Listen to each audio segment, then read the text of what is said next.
നമ്മളിങ്ങനെ നടക്കുകയാണ്. ഇപ്പം നമ്മൾ അത് വീട് ഇത് വേറൊന്നുമില്ല, നമ്മളെ കുന്നപ്പുഴ കുളമാണ്. അതായത് വേറൊന്നുമില്ല, കറക്റ്റ് ലൊക്കേഷൻ ഞാൻ പറഞ്ഞുതരാം. ഇവിടെ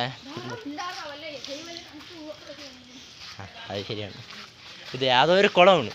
കുളത്തിൻ്റെ പേര് ഞാൻ പറയൂല, കാരണം ഈ കുളത്തിന് പേരില്ലാത്തൊരു കുളമാണിത്. പിന്നെ യവന് അതെല്ലാം കുളം കുളം കുളം കുളം കുളം കുളം എന്ന് പറഞ്ഞിട്ടുണ്ടെങ്കിൽ ഇത് കായംകുളം ആണെങ്കിൽ അവൻ കുളം, അത്രയേ ഉള്ളൂ, കായം പറയൂല, കുളം കുളം കുളം. ഓക്കെ, ഈ കുളത്തിൽ നിന്ന് നമ്മളിങ്ങനെ നടക്കുന്നു.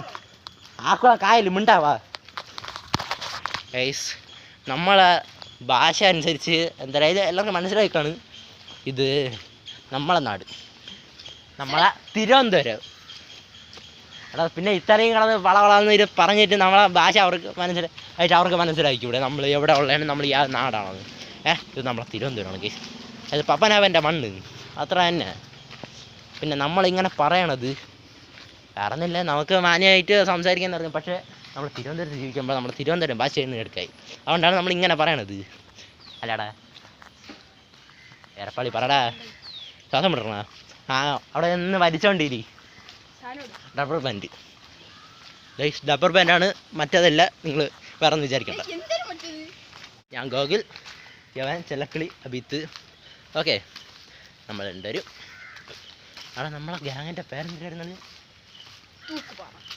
നമ്മളാണ് തൂക്കുപാറ ഗൈസ്, അതായത് തൂക്കുപാറ ഗ്യാങ്. ഓക്കെ, അപ്പോൾ നമ്മൾ രണ്ടുപേരേ ഉള്ളൂ. ആർക്കെങ്കിലും വരണമെങ്കിൽ വരാം, പക്ഷേ നമ്മൾ സ്ഥലം മാത്രം പറഞ്ഞിട്ട് നമ്മളെ നമ്പരും പറഞ്ഞു തരില്ല. നിങ്ങൾക്ക് വേണമെങ്കിൽ അടിയിൽ വല്ല കമൻറ്റ് വല്ല ഇട്, ഞാൻ എപ്പോഴെങ്കിലും നോക്കുമ്പോഴുമല്ലോ മെസ്സേജ് അയക്കുക, അത്ര തന്നെ. Okay, bye. ഞാൻ ഗോകുൽ, യവൻ അബീത്, ചെല്ലക്കിളി, തൂക്കുപാറ, അണ്ണാച്ചി. Okay guys.